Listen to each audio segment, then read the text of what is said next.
Shalom saudara-saudara yang seiman di Bijaksana Channel. Kita semua sehati sepikir di dalam iman dan pengharapan kita bahwa Tuhan Yesus Kristus adalah satu-satunya jalan, kebenaran, dan hidup. Kiranya Tuhan senantiasa memberkati kita dengan pertumbuhan rohani yang lebih dalam lagi setiap hari di sepanjang hidup kita. Saudaraku, mari kita berdoa untuk mempersiapkan hati kita sebelum menerima pengajaran firman Tuhan. Allah Bapa yang ada di sorga, terima kasih buat kesempatan hidup dan semua anugerah yang luar biasa yang Kau berikan bagi kami. Terima kasih buat kasih dan kebaikan-Mu yang melimpah di sepanjang hidup kami. Ya Bapa, saat ini kami mau duduk diam di hadapan-Mu dan mendengarkan seperti seorang murid. Ajarilah tentang kebenaran-kebenaran-Mu dan ubahkanlah kami. Tegurlah kami apa yang salah di dalam hati kami, dan bentuklah kami menjadi seperti yang Engkau inginkan. Terima kasih Bapa, dalam nama Tuhan Yesus Kristus, kami berdoa dan mengucap syukur. Amin. Saudara yang terkasih, memiliki keraguan-raguan tentang suatu hal tidak selalu merupakan hal yang negatif. Orang terkadang memiliki keraguan-raguan disebabkan oleh salah satu dari ketiga hal ini. Alasan yang pertama, orang bisa ragu-ragu, yaitu memiliki pertanyaan-pertanyaan yang tidak bisa dijawab. Mengapa orang baik mengalami hal yang buruk, sedangkan orang yang jahat diberkati luar biasa? Jikalau Tuhan itu baik, mengapa Ia mengizinkan terjadinya peperangan, bencana alam, dan kelaparan di dunia? Itu adalah contoh pertanyaan-pertanyaan yang tidak bisa dijawab dan seringkali menimbulkan keraguan-raguan bagi seseorang. Ujung-ujungnya, orang akan menyalahkan Tuhan sebagai penyebab dari hal-hal itu dan memutuskan untuk tidak mempercayai Tuhan. Alasan yang kedua, orang bisa ragu-ragu, yaitu melihat situasi yang tampaknya tidak adil. Orang miskin diputuskan bersalah di pengadilan meskipun ia tidak melakukan kesalahan apapun. Sementara orang kaya dilepaskan dari hukuman meskipun sebetulnya ia bersalah dalam hal yang dituduhkan kepadanya. Banyak ketidakadilan yang terjadi di bumi ini yang menimbulkan keraguan dalam diri seseorang. Yang sering dipikirkan orang-orang adalah mengapa Tuhan tidak melakukan apapun terhadap hal-hal ini? Alasan yang ketiga, orang bisa ragu-ragu, yaitu kesakitan yang tidak bisa diselesaikan. Kesakitan yang dialami seseorang bisa membuatnya meragukan kasih dan kuasa Tuhan. Apalagi jika kesakitan itu sudah dialami dalam waktu yang lama dan sudah diupayakan berbagai macam pengobatan dan doa, tetapi masih saja belum bisa disembuhkan.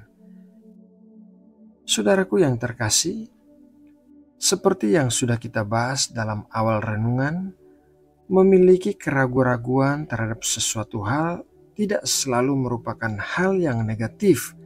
Bahkan murid-murid Tuhan Yesus juga mengalami keraguan.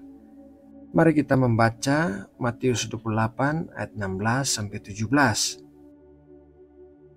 Dan ke-11 murid itu berangkat ke Galilea, ke bukit yang telah ditunjukkan Yesus kepada mereka. Ketika melihat Dia, mereka menyembahnya, tetapi beberapa orang ragu-ragu. Dari antara semua murid-murid Tuhan Yesus, barangkali yang paling sering disebutkan tentang keraguannya terhadap Tuhan Yesus adalah Thomas. Thomas adalah orang yang berkata bahwa ia tidak mempercayai bahwa Tuhan Yesus sudah bangkit sebelum ia mencucukkan jarinya ke bagian tubuh Tuhan Yesus yang berlubang akibat peristiwa penyalipan. Respon Tuhan Yesus terhadap keraguan Thomas adalah Tuhan Yesus mendatangi Thomas dan menjawab keraguan itu. Mari kita baca Yohanes 20 ayat 26-28. 8 hari kemudian, murid-murid Yesus berada kembali dalam rumah itu dan Thomas bersama-sama dengan mereka. Sementara pintu-pintu terkunci, Yesus datang dan ia berdiri di tengah-tengah mereka dan berkata, "Damai sejahtera bagi kamu." Kemudian ia berkata kepada Thomas, "Taruhlah jarimu di sini dan lihatlah tanganku. Ulurkanlah tanganmu dan cucukkan ke dalam lambungku, dan jangan engkau tidak percaya lagi, melainkan percayalah." Thomas menjawab dia, "Ya Tuhanku dan Allahku." Keraguan-raguan tidak selalu berarti bahwa seseorang itu salah, akan tetapi keraguan-raguan bisa menunjukkan bahwa orang itu berpikir tentang segala sesuatu yang dilihat dan didengarnya. Tuhan tidak menghakimi kita atas keraguan kita, melainkan Tuhan bisa memakai keraguan kita untuk menarik kita lebih dekat kepadanya dan untuk lebih memperkuat iman kita.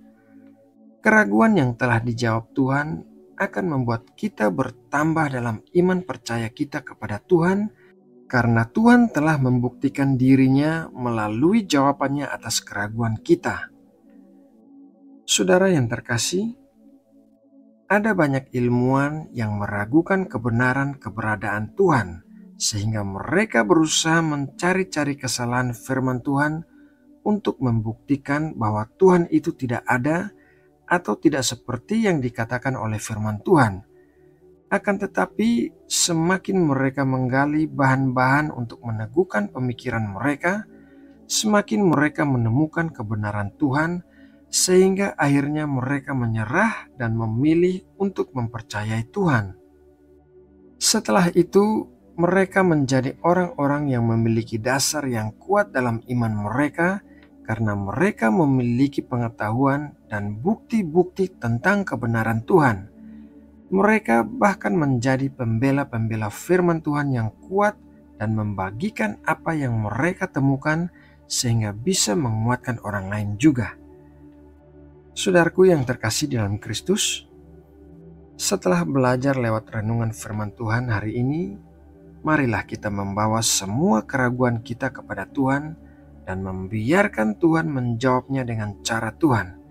Dengan demikian, kita akan menemukan bahwa iman kita akan semakin kuat kepada Tuhan karena Tuhan bisa membuktikan dirinya sendiri. Nah, saudaraku, demikianlah firman Tuhan hari ini. Mari kita menutupnya dalam doa. Bapa, kami bersyukur atas berkat firman-Mu hari ini yang menguatkan dan menyegarkan roh dan jiwa kami. Ajarilah kami untuk selalu memiliki iman yang teguh kepadamu dan selalu mempercayai firman-Mu. Sampai masa tua kami mau tetap berjalan bersamamu. Ya Bapa, materaikanlah semua yang kami dengarkan hari ini di dalam hati kami, dan tuntunlah kami di dalam kehendak-Mu yang baik dan sempurna. Berkatilah dan lindungilah juga seluruh anggota keluarga kami dan semua orang yang kami kasihi. Ya Bapa, terakhir kami mau berdoa bagi bangsa Indonesia. Kami memohon Engkau selalu melindungi dan menopang bangsa kami, serta menjauhkan segala bahaya dan bencana alam apapun dari Indonesia. Terima kasih ya Bapa, di dalam nama Tuhan Yesus Kristus kami berdoa. Amin.